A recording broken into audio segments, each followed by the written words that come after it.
Hey friends, good morning. It's time for another garden tour and I'm so excited to share this one with y'all. There is some really cool stuff happening in the garden this week.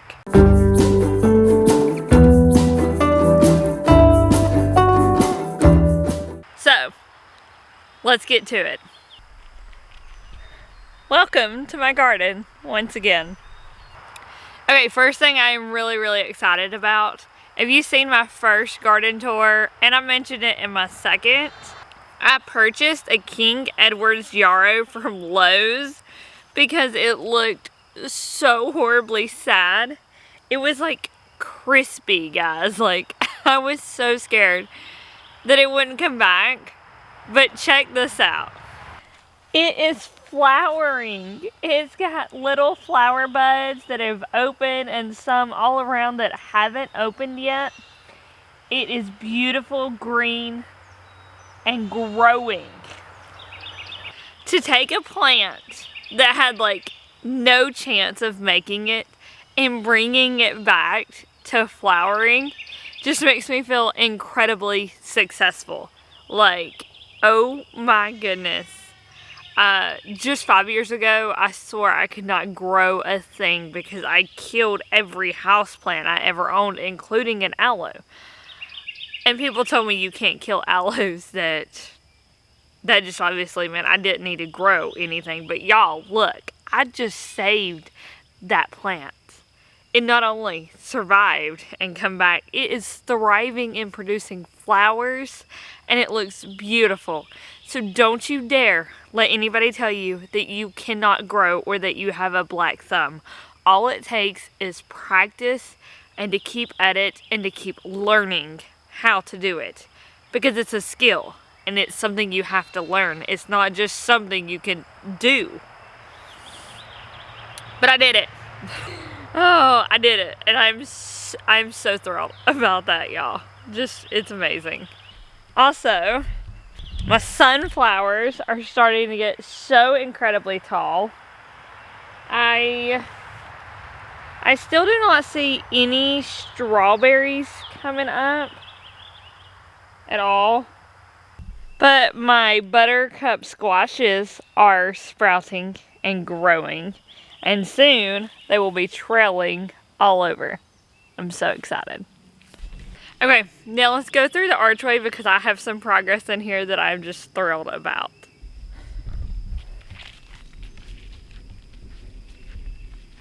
My beans are trellising.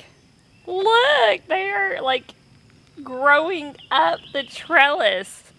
How cool is that? They just like wind themselves around. It is like, they're just doing it on their own. Like a few of them, like this smaller one, I kind of had to wind it around myself to show it the way. These bigger ones just took off on their own.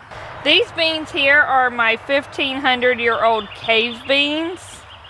My Chinese red noodle beans are growing. They're down here. They are growing, but they're not trellising. It really looks like something is eating my Chinese red noodle beans. And I've searched, I don't see any pest on them. So I don't know what it is.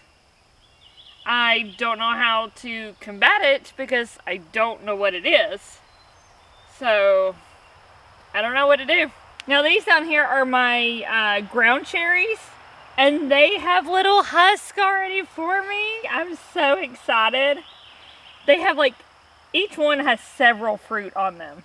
I don't actually like tomatoes. And I know these are not technically tomatoes, they're tomatillos. But I don't like those either. I have 10 of these ground cherry plants planted, so I really hope we like them. But I will give you an honest review of what I think of them. And if I think they actually taste sweet or not.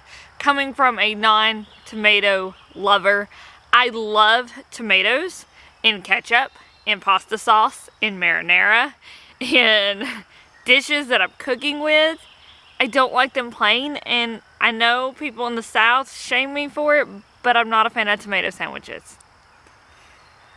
I I tried one last year that was a fresh from the garden tomato sandwich because everybody told me that would make all the difference. And it was edible, but it's not something I would seek out or crave. So, there's that. I eat tomatoes. I just am not a big fan of them fresh. I like them cooked.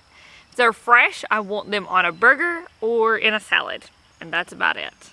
These are my potatoes that are in my tomato and pepper bed, and they look gorgeous, but they are nowhere near what my potatoes look like in my potato bed. These don't have any kind of blooms or flowers on them, and those over there do. So, I know I talk about the spearmint in every single one of my garden videos, but y'all, this thing cannot be controlled. I feed spearmint to my rabbits at least 3 times a week, and it is still growing and getting bushier and beautiful, and it's just not taking it down. It's making it produce faster. So if you are new to gardening, I get this question a lot. I am new to gardening. I want to learn, what should I start with? Pick an herb. Pick an herb. If you like mint in your tea, grow you some mint. If you like basil in your food, grow you some basil. It is the easiest thing to grow. It is the most forgiving thing. If you harvest it, you break it or whatever, it's going to grow twice as much. So pick an herb. It's amazing. And it's a very good win. And makes you want to keep gardening. So I always will grow herbs. They are my favorite things out of my entire garden to grow, because they always make me feel like a successful gardener, even if everything else is getting eaten up and failing. My herbs, they are amazing. So pick an herb, start there. Check out how big our tomatoes are getting. Like, they are above waist high on me. These are the ones that I pruned in last week's video, pruning the leaf stem and not the sucker stem. I've had more suckers grow out. So I need to go back through and prune again more of my leaf stems, and I will do that probably after this video. I don't see any fruit set on these right now, but they have a lot of blossoms.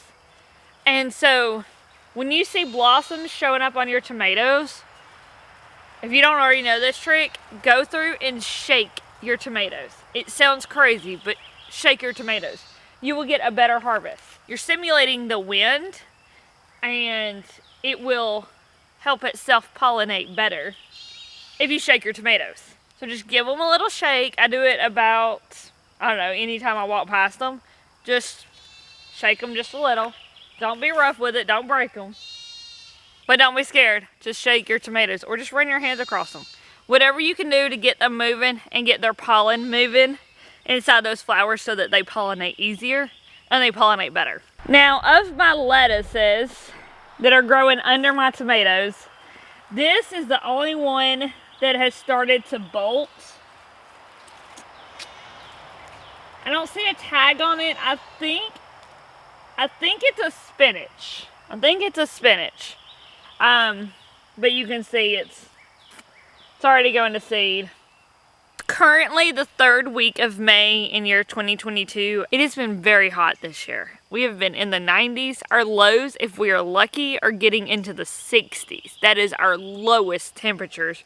I think 60 degrees is the lowest temperature we've gotten at night in weeks. So when you don't have AC like us, that's hot. It's just been a hot spring, summer already for us here in South Carolina, and it's been very, very dry. Kind of concerning me for our garden because we don't water our garden. I know. Y'all can see my tomatoes are a little droopy. They're not bad. They're a little droopy. And that's because we don't water. I don't water my garden. The only time this garden gets anything being watered is when I hand water it with a watering can, and that's because I'm watering in fertilizer. That's it. I use a lot of liquid-based fertilizers, and so I have to water those in. But if I'm using a dry granulated fertilizer, I'll just throw it in the beds and let the rain water it in when it comes. But we do not water our garden daily, every other day. We don't. We just don't. We use wood chips as a bag to eat in method. Let's check our garden bed. These are my cucumbers on this side and my yellow squash are on the other side. So we move her Move our mulch out of the way. It's still moist enough that it will hold its shape, but it's also a little on the crumbly side. So I am a little concerned about that, about it not raining as much as I want it to. I think my plants would do much, much better if it was our normal rainy year. So we're just gonna have to keep an eye on it and see how it goes. Watering's not an option for us. I receive quite a bit of flack when people are like, you need to water your garden. But guys, we live off grid and we live off rainwater catchment. And when our rainwater catchment isn't enough, we have to haul in water. So we're not watering our garden. It's not happening. It's just not a possibility for everybody. So keep that in mind. The Back to Eden style with the wood chips on top has really helped us a lot, and so I highly recommend that. Okay, so these are my beefsteak tomatoes, the ones I planted for the Dean Family Acres Tomato Challenge, and I actually have fruit on here. I don't know if y'all can even see that. Down here, there's a little tomato right there. I actually have tomatoes setting on here. That is awesome. My lemon balm still isn't coming up at all. That's kind of sad and disappointing. But I want y'all to see this next herb that I am like incredibly thrilled with, and it's probably my favorite thing to show y'all right now in my garden. I'm so excited for this. Are y'all ready? Are y'all ready? I just set my coffee down for this one. Look at my stevia! Oh my goodness, guys. Look at all these leaves. So I actually have to harvest. Well, I don't have to, but I am going to harvest this top portion of the stevia so that it will branch out more and spread. Let me get my clippers. Y'all, I am so excited to be harvesting some of my stevia because these are so hard to get germinated and to grow. I had an entire pack of stevia seeds and I've got one plant out of it. I want to harvest my stevia. I'm growing it for a reason. So I don't talk about it on here a lot. I don't talk about it a lot in general unless you know me in my personal life. But I do have a condition called PCOS, polycystic ovarian syndrome. And it is a hormone imbalance that is very much aggravated by sugar and carbs.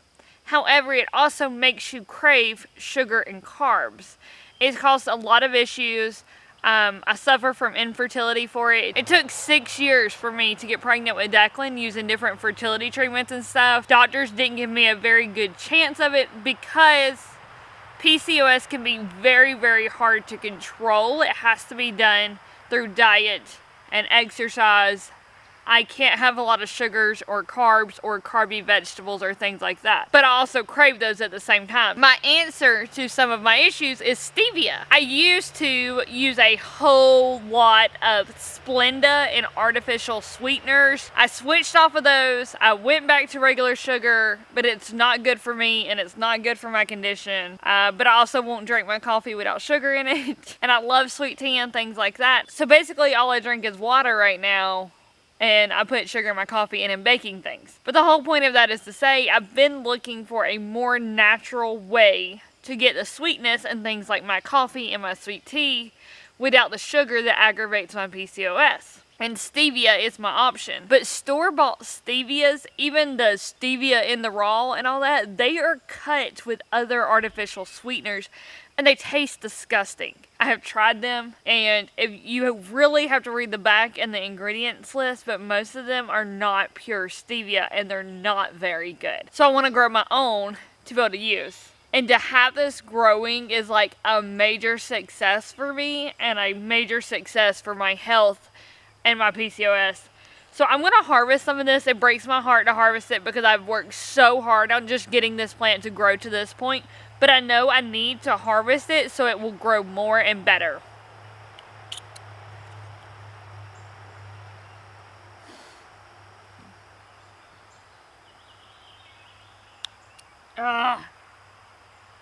Okay, cut the top off. Now that I cut the top off, you can see all of the little leaves that were under this top, and there's some down here on the bottom that are just waiting to bush out. So having my stevia plant produce, I've been working on this all year. I winter sowed these in milk jugs and everything, and I have babied this stevia plant for months now. and I finally got to harvest. Even just a little bit of it is life-changing for me, and I'm so incredibly thrilled to be able to have this. Once I can get it growing, it will become an inside plant during the winter because stevia does not like cold temperatures. It will be an inside plant for us. Hopefully I can overwinter it, even if I have to build a cold frame or something. It doesn't get that cold here, but it gets cold enough that stevia won't grow and it will kill it back in the winter. And to have homegrown organic stevia is just going to be life-changing for me. I just wanted to share that garden victory with y'all. I have been waiting to cut the top off until my garden tour video because I wanted y'all to see that my stevia is growing before I gave it a haircut. And it did. It did grow. It did get a haircut, and I'm just so over the moon about it. I'm so thrilled. I don't know if y'all can tell that, but I'm just so incredibly thrilled about it. I have little bitty calendula sprouts, so I'm super excited to see those coming up. And check out that cilantro that is coming up. Even though we've been crazy hot, it is growing. I've got a ton of cilantro in this pot. It's both regular cilantro and slow bolt cilantro. I'm super excited about that. My corn is getting so tall. They're over a foot tall right now, and I don't know if you can see, but my beans have sprouted. So in between my little corn, I have beans that have sprouted. And they're just all over. This poor little corn baby's gotten the top of it eaten off. Also, I have my first little watermelon sprouts here. These are for sugar baby watermelons. They're going to grow as ground cover for our okra here, so I'm so excited about that is growing. Yeah. Y'all, the garden this week is like jamming, straight up jamming. I'm so thrilled. It's amazing what difference can happen in just a week. My sweet potatoes have all greened back up. They are over their transplant shock and they are thriving now. Oh, I love seeing it. They're getting so big. But y'all, check out these beans. Look at all the green that is coming up. Can y'all see all of that green? Oh my goodness. These are the Cherokee Trail of Tear beans. They have all sprouted. I think I see like one hole maybe, so I'm not going to worry about that. They all look beautiful and they're getting very lush. Now that they're getting bigger, I will come in and seed lettuces in between some of the rows. That way I can grow lettuces up. Or I may seed lettuces on the outside. We'll see how it goes. A lot of it will depend on how much Declan is helping me to seed these lettuces. So these are my black coat beans. And I do see like 1, 2 spots of them. And these were big beans. So some of them grew kind of close together, and I don't know what happened there. I don't think I planted them that close, but maybe I did. But I do see a few spots where nothing has come up yet. Again, lettuces will be going in just about all of these bean beds. I may try to grow some radishes or something too in them, and that way I can feed them to the rabbits, the radish tops and stuff like that. But that I will be using different food crops for the rabbits to cover in at these bases. And then once it starts cooling off and getting towards fall, I will plant carrots back here as well in between my fall peas and stuff like that. These over here are the old Homestead beans, I think. Yes. Old Homestead, also known as Kentucky Wonder. So it looks like I have an empty spot there, but I see a bean that's poking its head up. And I have one more empty spot. So 2 that didn't sprout after those, I'm okay with. This is a bush bean. These are the dragon tongue bush beans. I have like 1 hole I see in there. This one has a little bean coming up. That hole has a little bean coming up. There's 1 hole in the center. Yeah, y'all can kind of see it. It is right. That hole right there. I don't see anything coming up in that, but you know, if that's the only hole I have, I'll take it. So these are the beans that last week I was telling y'all they didn't barely sprout. I think I had like 3 beans in this bed last week. But now you can clearly see I have several In these 2 rows are Jacob's cattle beans, and they did beautiful. They've got fantastic seed rate. I see like 1 or 2 holes. I'm measuring by holes because I only put 1 bean per space. I don't normally double seed my holes because I hate thinning seedlings, and I know I will end up leaving them to grow, so I just don't do it. I can go back and seed the holes if I don't have a good germination rate, but these I did, so I'm going to leave them alone and see if something comes up and fills those holes. This 3rd row over here has huge holes in it. This is my provider bean, which I had really high hopes for, but as you can see, it didn't do much. I think those on the end down there were dragon tongue beans that I didn't have a whole lot of provider beans. Like this seed pack didn't have much in it, so I added dragon tongues on the end. So I'm pretty sure that's what that is. So looks like I only have like 1, 2, and a third that's sprouting of these provider beans. That is so sad. I didn't have very many seeds from them, but I really, really hoped for a good germination rate because I've heard good things about them. But this right here is pitiful. So I will give these until next week to sprout, and if I don't see anything, I will come back and sow with a different bush bean. These little sprouts over here are my peas, my pea cascadia. The stand right here doesn't look like it has a whole lot of germination, but it's because there's nothing planted here, or there's no peas planted here. I planted marigolds here and they have not come up yet. These peas over here were my pea starts, and they are growing. They're not trellising very well, so I'm kind of having to come through about every other day and wind them around the trellis to kind of give them the encouragement they need to grow up. They are very splotchy on their leaves. I don't know if they're supposed to be that way or if something is attacking them. But I did, on this backside, it looks like where I planted the seeds and not starts.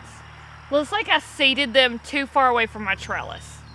So this is one thing I've learned this year because of this is my first year with cattle panel trellises.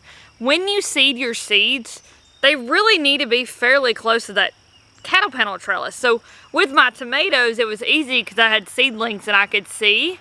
And I curved their root stem. If you've seen my tomato planting video, my tomato planting hack video, I curved it so that the roots would grow away from the trellis like this and like an L shape with my trellis back here. And that way they were easy to have a good root base and grow up my trellis. But with these peas and my okra over there, I don't know if you've seen it, which okra doesn't technically need a trellis unless it gets very fruit heavy. And then it just helps it to have a trellis there, which is why I have it growing on a trellis. So I'm not too concerned about the okra. But these peas do have to have a trellis. They climb. And some of the seedlings, or some of the seeds, I planted too far away from the trellis. And so they're having a hard time getting big enough to climb up the trellis. It didn't look that far away when I was planting them. It only looked, I mean, like, they're like this far from the trellis. But the seed has to grow up and over and then up to get to the trellis because our trellises aren't level with the ground. They set up about 6 inches from the ground. So that seedling has to get pretty tall to be able to climb up on that trellis. It was okay for the seedlings that I started in peat pots and put in the ground because they were already fairly tall. But the seeds itself that I started, it's just not going very great. So there's you a tip. If you are starting seeds themselves, put them close to the trellis so that they can climb up it. Seedlings, if they're already tall, you can scoot them a little further away and make them trail up it, is how I've been doing it. But I don't know. I'm not very hopeful on a pea harvest because it is already so hot and peas prefer much cooler weather. I will replant in the fall. That's why I only have 2 beds of peas. I'm hoping for a harvest of at least some peas, but I don't know that I'll get it. So I'm just being realistic there with the heat. The garden should have been planted much earlier than it was, and that's our own fault. So that's all we got for it. It was our own fault. We didn't have it done in time. There's nothing else I can say there. It just wasn't done. I planted what I could when I could. And if I get a harvest that's fantastic. If I don't get a harvest, well, at least I tried. And I learned something about planting my pea seedlings too far away from my cattle panel. So at least it's a learning experience. I will have better luck this fall though. Now for my potatoes back here in the potato bed, they have recovered from their shock of the chicken manure. I have not lost any more. I even have one that is flowering. I have some that are getting flower buds, but they haven't opened yet. But so far, that is my only one that's got a flower on it. The rest are just flower buds. Oh, let's check in on our aloe plant real quick before we say goodbye. I've got to give you an aloe plant update. Let's see how it's doing. Hello, my little aloe. Look how much greener it is. It's only the tip tops that are very brown now. The rest of it has greened up nicely. A lot, like this one, looks like it's going to lose this top, which is fine. There's a little green one on the inside that's already sprouted. It is recovering beautifully. So excited. So excited. Okay, friends, so I really hope y'all enjoyed this week's garden tour video and seeing how beautiful and green it is getting. How many things have really grown in a week. It is amazing, and it never fails to surprise me at this time of year how things really start taking off and growing. Oh my gosh. I love it. I absolutely love it. I know in a month and a half, I'm going to be like drowning in produce.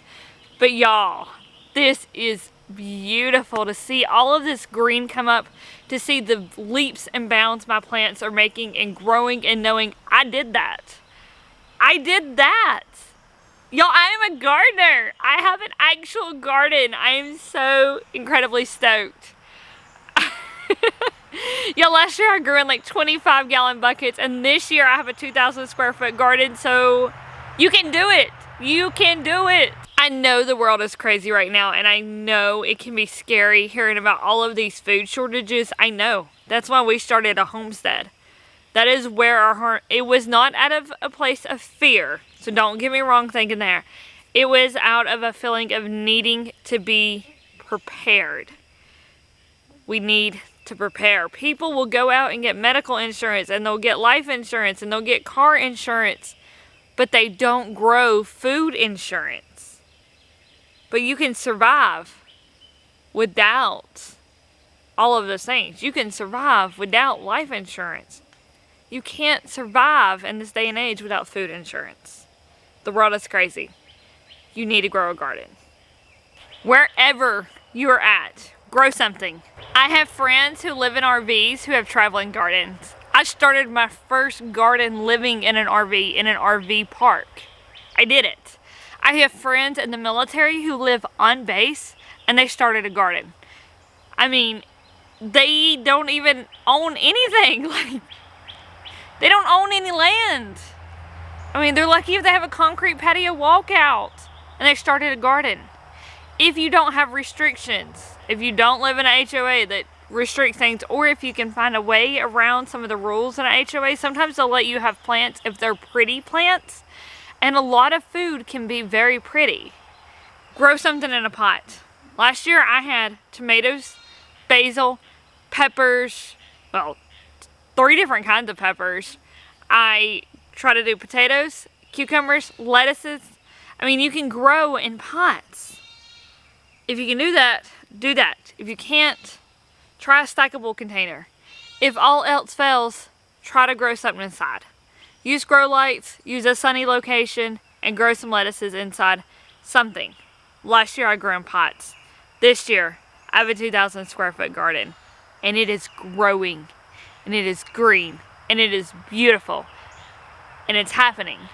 And a lot of that knowledge comes from starting in pots. So do it. Get growing, grow a garden, and let me know how your garden season is going. Are you having major leaps and bounds like this? Are you even able to plant yet? I know a lot of my followers on Instagram still have really cold times and are still in freezing weather and stuff, and they're like, we can't even plant yet. My southern blood just can't deal with that. I also have friends over in Australia where they're like opposite seasons from us. they can't grow right now. So they're watching mine to live through it, you know. But if you can grow something. Do it. It's so much joy. It makes me so happy. So if you're wanting to follow along with us on this garden journey, subscribe. We'd love to have you around. I will see you back for your next garden tour update on next Friday. Bye, friends.